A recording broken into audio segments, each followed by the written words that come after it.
Right, so we're doing chapter 17 of the Ministry of Healing, the use of remedies.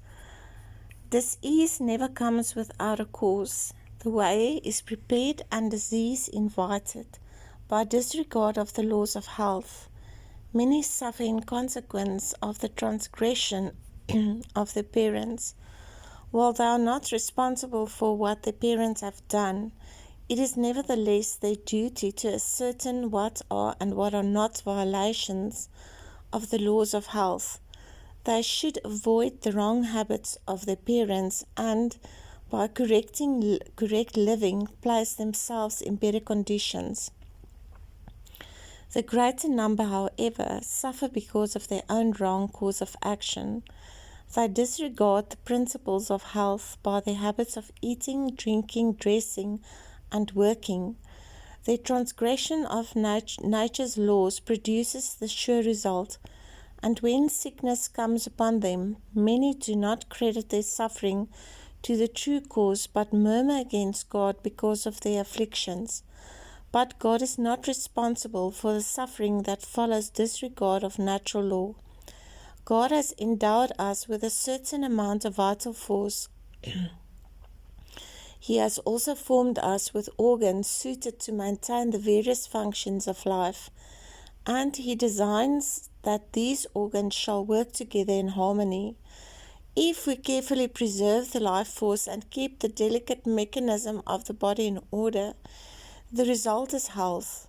But if the vital force is too rapidly exhausted, the nervous system borrows power for present use from its resources of strength, and when one organ is injured, all are affected. Nature bears much abuse without apparent resistance. She then arouses and makes a determined effort to remove the effects of the ill treatment she has suffered. Her effort to correct these conditions is often manifest in fever and various other forms of sickness. Rational remedies. When the abuse of health is carried so far that sickness results, the sufferer can often do for himself what no one else can do for him.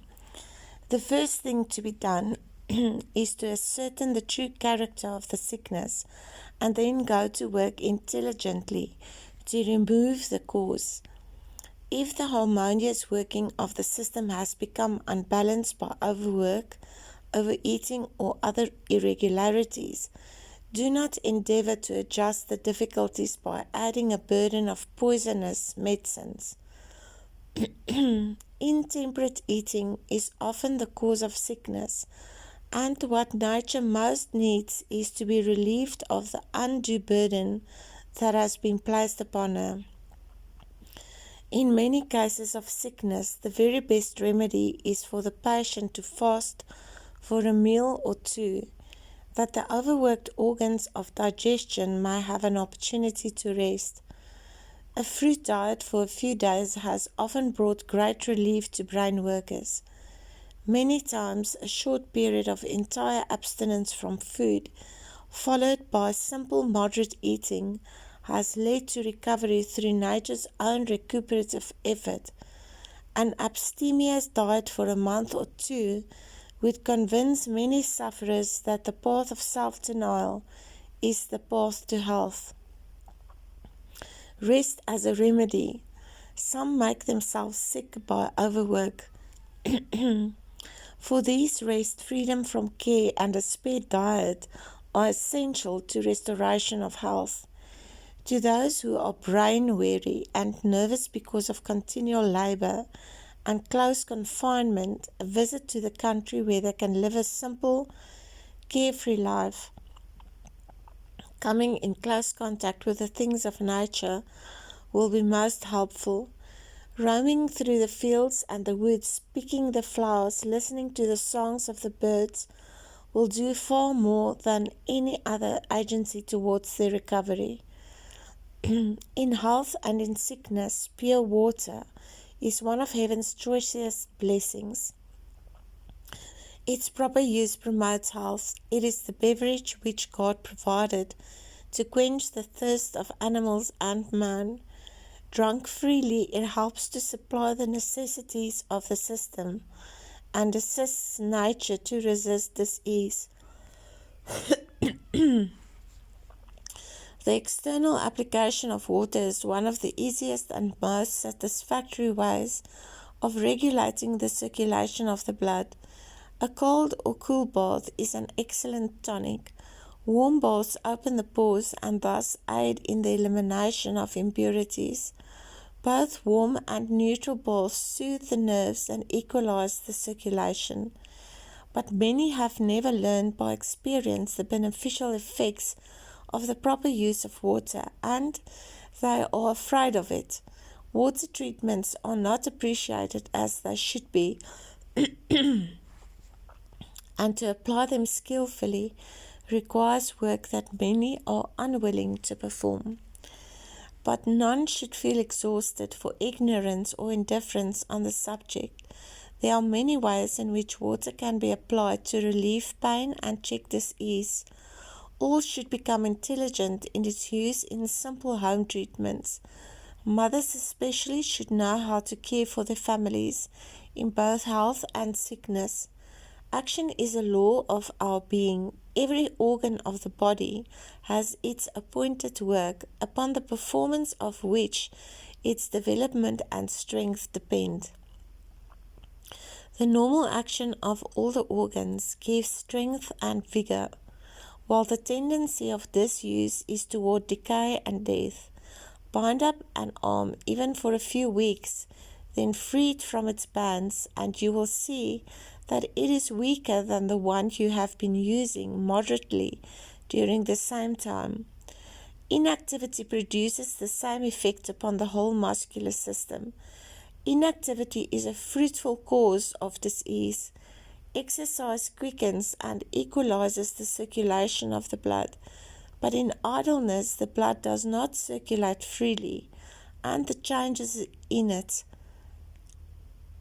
so necessary to life and health, do not take place.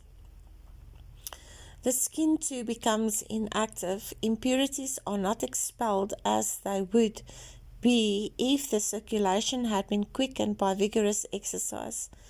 The skin kept in a healthy condition and the lungs fed with plenty of pure fresh air. Walk outside. It's the best exercise you can do. This state of the system throws a double burden on the excretory organs, and disease is the result. What goes in must come out. Don't eat before you haven't been to the bathroom. I've said this many times. Invalids should not be encouraged in inactivity. When there has been serious overtaxation in any direction, entire rest for a time will sometimes ward off serious illness. But in the case of confirmed invalids, it is seldom necessary to suspend all activity.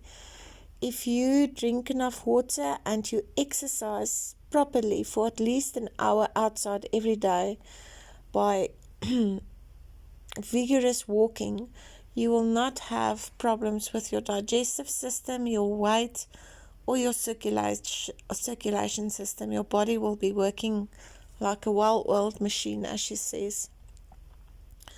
Those who have broken down from mental labor should have rest from wearing thought, but they should not be led to believe that it is dangerous to use their mental powers at all. Many are inclined to regard their condition as worse than it really is. This state of mind is unfavorable to recovery and should not be encouraged. Ministers, teachers, students, and other brain workers often suffer from illness as the result of severe mental taxation, unrelieved by physical exercise.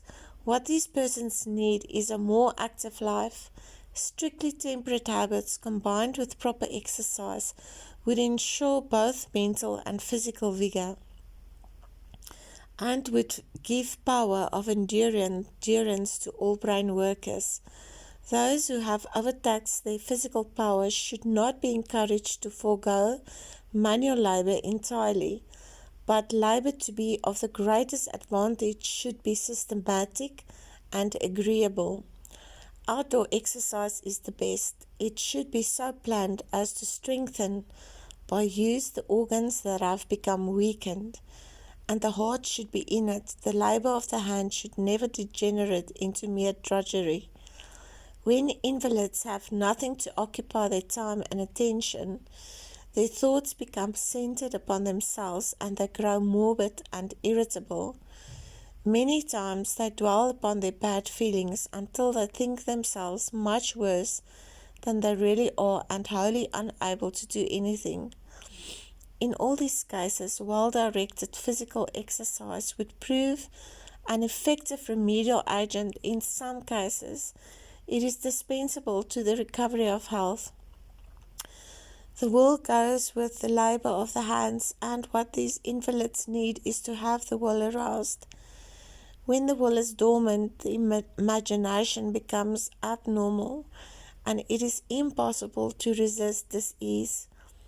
Inactivity is the greatest curse that could come upon most invalids. Light employment in useful labor, while it does not tax mind or body, has a happy influence upon both. It strengthens the muscles, improves the circulation, and gives the invalid the satisfaction of knowing that he is not wholly useless in this busy world. He may be able to do but little at first, but he will soon find his strength increasing and the amount of work done can be increased accordingly. Exercise aids the dyspeptic by giving the digestive organs a healthy tone. To engage in severe study or violent physical exercise immediately after eating hinders the work of digestion, but a short walk after a meal with the head erect and the shoulders back is a great benefit. Notwithstanding all that is said and written concerning its importance, there are still many who neglect physical exercise. Some grow corpulent because the system is clogged. Others become thin and feeble because their vital powers are exhausted in disposing of an excess of food. The liver is burdened in its effort to cleanse the blood of impurities, and illness is the result.